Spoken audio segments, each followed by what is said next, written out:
मी विनायक वासुदेव चाळीतील रहिवासी तेजस धनावडे। आज विकासक दोस्ती रियालिटी आणि त्यांचे मालक दीपक गारोडिया यांनी 2007 साली चाळ विकत घेऊन रिडेव्हलपमेंटची स्वप्न दाखवलीत।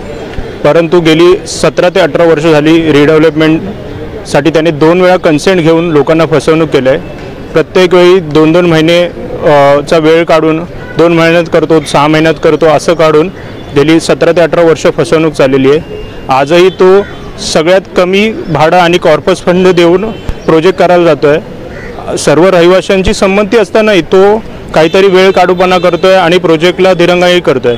तर आमची प्रशासनास अशी विनंती राहील की आम्हाला हा बिल्डर नको, आम्हाला दुसरा बिल्डर देऊन आमचा प्रोजेक्ट लवकरात लवकर पूर्ण करावा आणि जो आमचा सामान्य मुंबईकर किंवा चाळीतील रहिवासी जो बाहेर राहायला गेलाय तो लवकरात लवकर परत चाळीत नवीन घरात राहायला यावा हीच नम्र विनंती। बिल्डर तुम्हाला काय सांगतात की किती स्क्वेअर फूटची तुम्हाला जागा देण्यात येईल, त्याचबरोबर ते कॉर्पस फंड त्यानंतर तुम्हाला जर समजा इथून दुसरीकडे जायचं असेल रिडेव्हलपमेंटच्या दरम्यान रहिवास करणार तर साधारण तुम्हाला किती अपेक्षा होती भाड्याची आणि त्यांच्याकडून म्हणजे बिल्डरकडून किती दिलं जातं? विकासकां नियमानुसार आम्हाला 583 पर्यंतची जागा मिळू शकते, परंतु विकासकाने 550 हे एरिया लिहून दिलेला आहे।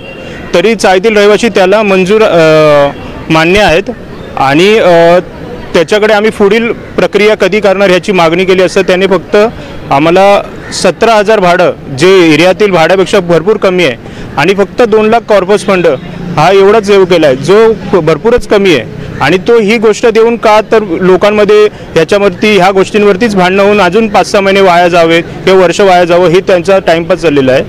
म्हणजे तो कमी सोयी देतो, म्हणजे आम्ही त्याच मुद्द्यांवरती भांडण करत अजून 1-2 महिने वाया जावे आणि त्याचं वर्ष वाया जावं असं त्याचं टाइमपास चाललेलं आहे। नमस्कार, मी सुरेखा रोहिदास लोखंडे, स्थानिक नगरसेविका। या बिल्डरनी काम पूर्ण करावं म्हणून आम्ही अनेक वेळा त्याच्याबरोबर मीटिंगी केलेल्या आहेत। नागरिकांना न्याय मिळावा म्हणून त्याच्याकडे वारंवार आम्ही गेलेलो आहोत आणि त्याला विनंती केली आहे। विनंती करून त्याला सांगितले आम्ही वारंवार की बाबा तू लवकरात लवकर प्रोजेक्ट पूर्ण करण्याचा प्रयत्न कर। आणि लोकांची अशी कधी अपेक्षा नव्हती की त्यांना हेच पाहिजे किंवा त्यांना ह्याच्यापेक्षा जास्त पाहिजे, असं कधी लोकांनी त्याच्याकडे मागणी केलेली नाही। त्याने जे सांगितले ते लोकांनी मान्य केलेले आहे। तरीसुद्धा त्याचं नेहमी असंच असतं की आम्ही 2 महिन्यांनी देतो, आम्ही 4 महिन्यांनी देतो, असं करून त्याने हा प्रोजेक्ट रखडवलेला आहे। आणि आत्ता लोकांवर वेळ आलेली आहे की त्यांनी उपोषणाला बसावं, अशी वेळ त्याने आणलेली आहे लोकांवर।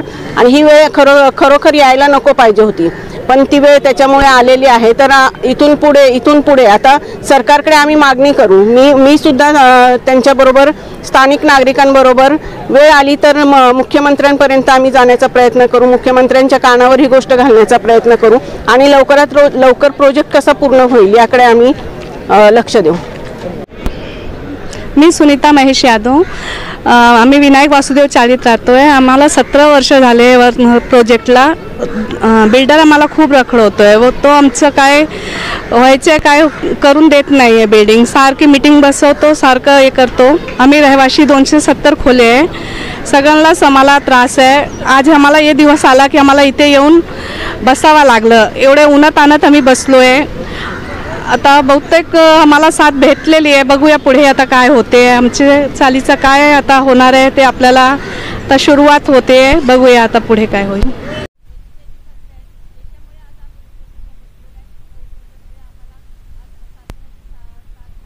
त्याच्यामुळे आज आम्ही हे उपोषण केलं आहे, त्याबद्दल आम्ही धन्यवाद आहे।